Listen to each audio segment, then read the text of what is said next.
أشهد أن لا إله إلا الله وحده لا شريك له وأشهد أن سيدنا محمدا عبده ورسوله.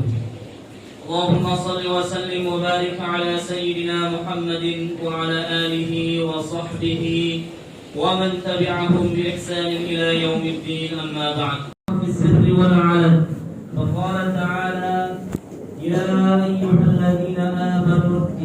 أيها الذين آمنوا اتقوا الله حق تقاته ولا تموتن إلا وأنتم مسلمون. Masyaallah muslimin, jamaah salat Jumat yang dimuliakan Allah Subhanahu wa taala.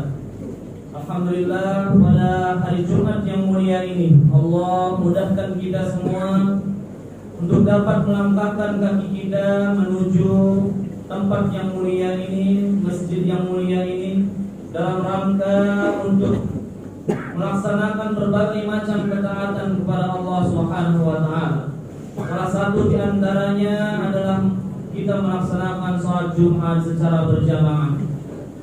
Tidak lupa pula khatib secara pribadi mengingatkan bagi diri khatib pribadi dan juga kepada para jamaah sekalian agar kita senantiasa terus-menerus istiqamah dalam ketaatan kepada Allah, terus-menerus menjaga iman kita, menjaga kualitas takwa kita kepada Allah Subhanahu wa taala dengan keimanan dan ketakwaan yang sebenar-benarnya, ketakwaan dengan kesungguhan hati kita, dengan cara menjalankan semua perintah Allah dan juga menjauhi segala larangan-larangan Allah.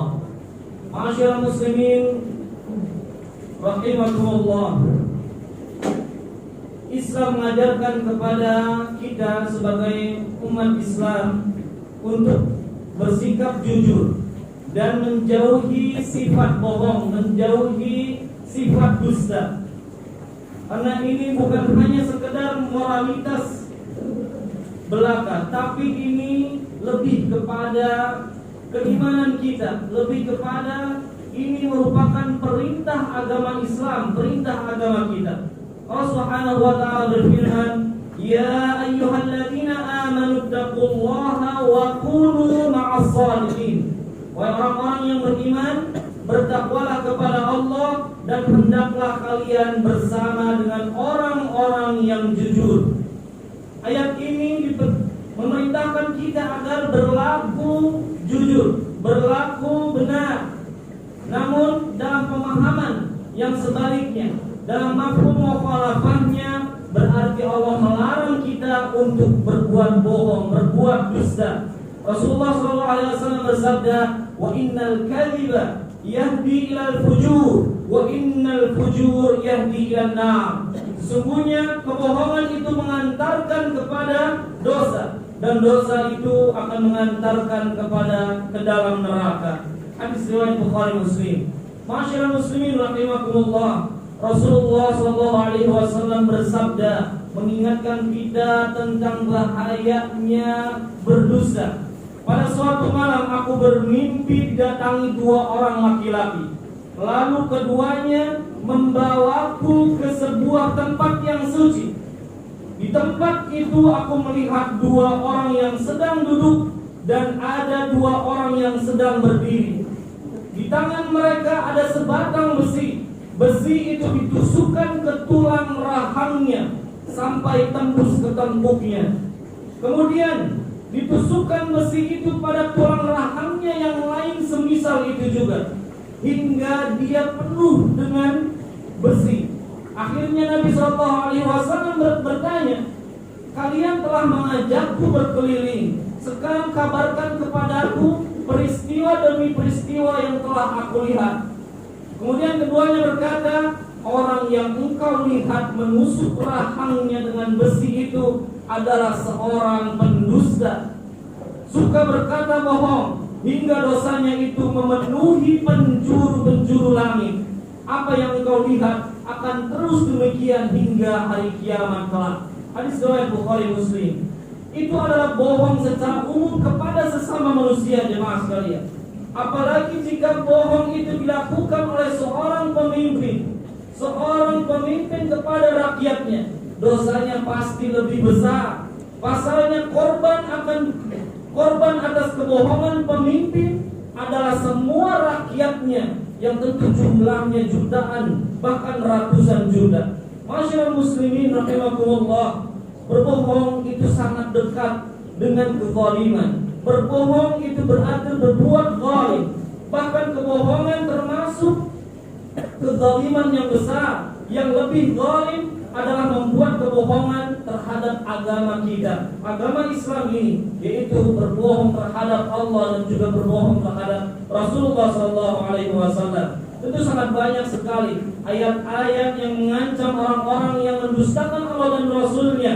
Di antaranya Allah Subhanahu wa taala berfirman yang artinya, janganlah kalian mengatakan terhadap apa yang disebut-sebut oleh lisan kalian secara dusta dengan mengatakan ini halal, ini haram, untuk mengadakan kebohongan terhadap Allah. Sungguh orang-orang yang mengadakan kebohongan terhadap Allah tidak akan pernah mendapatkan keberuntungan.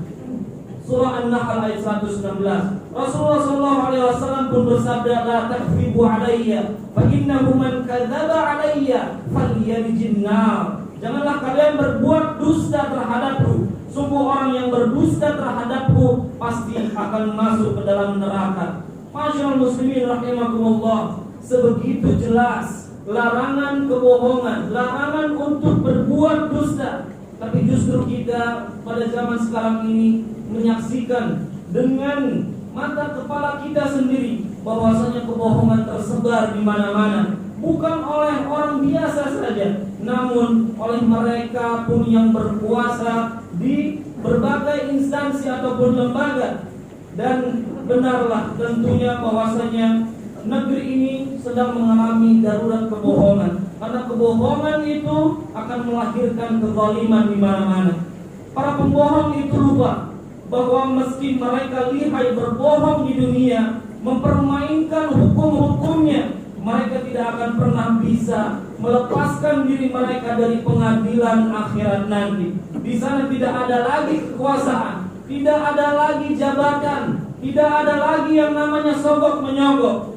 Yang ada hanyalah keadilan Allah Subhanahu wa taala terhadap orang-orang yang terzalimi. Semua ucapan, semua perbuatan akan dibalas dengan seadil-adilnya. Tidak ada yang terlewatkan walaupun hanya sebesar sebiji sawi.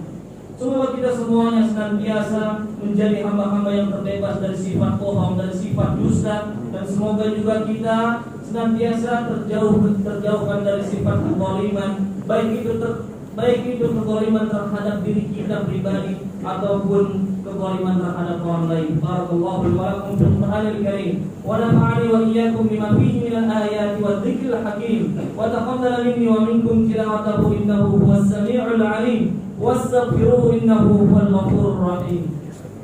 Allahumma salli wa sallim wa barik ala sayyidina وعلى آل سيدنا محمد. الحمد لله على إحسانه والشكر له على توفيقه وامتنانه. أشهد أن لا إله إلا الله وحده لا شريك له تعظيما لشأنه، وأشهد أن سيدنا محمدا عبده ورسوله الداعي إلى رضوانه. اللهم صل وسلم وبارك على سيدنا محمد وعلى آله وأصحابه وإخوانه. أما بعد، أيها المسلمون، اتقوا الله فيما أمر وانتهوا عما نهى، واعلموا أن الله أمركم بأمر بدأ فيه بنفسه وثنى بملائكته بقدسه، فقال تعالى: إن الله وملائكته يصلون على النبي يا أيها الذين آمنوا صلوا عليه وسلموا تسليما. اللهم صل على حبيبنا وشفيعنا وكريمنا ومولانا محمد وسلم، رضي الله تبارك وتعالى عن كل صحابة رسول الله أجمعين، وارض عنا معهم برحمتك يا أرحم الراحمين. اللهم اغفر للمؤمنين والمؤمنات والمسلمين والمسلمات الأحياء منهم والأموات إنك سميع قريب مجيب الدعوات ويا قاضي الحاجات برحمتك يا واهب العطيات اللهم أعز الإسلام والمسلمين وأذل الشرك والمشركين واخذل من خذل المسلمين ودمر أعداء الدين واعل كلماتك إلى يوم الدين اللهم ادفع عنا البلاء والوباء والزلازل والشدائد وسوء الفتن والمحن ما ظهر منها وما بطن عن بلدنا إندونيسيا خاصة وسائر البلدان المسلمين عامة يا رب العالمين اللهم إنا نسألك الهدى والتقى والعفاف والغنى ربنا لا تزغ قلوبنا بعد إذ هديتنا وهب لنا من لدنك رحمة إنك أنت الوهاب ربنا آتنا في الدنيا حسنة وفي الآخرة حسنة وقنا عذاب النار والحمد لله رب العالمين عباد الله إن الله يأمر بالعدل والإحسان وإيتاء ذي القربى وينهى عن الفحشاء والمنكر والبغي يعظكم لعلكم تذكرون فاذكروا الله العظيم يذكركم واشكروه على نعمه يزدكم ولذكر الله أكبر.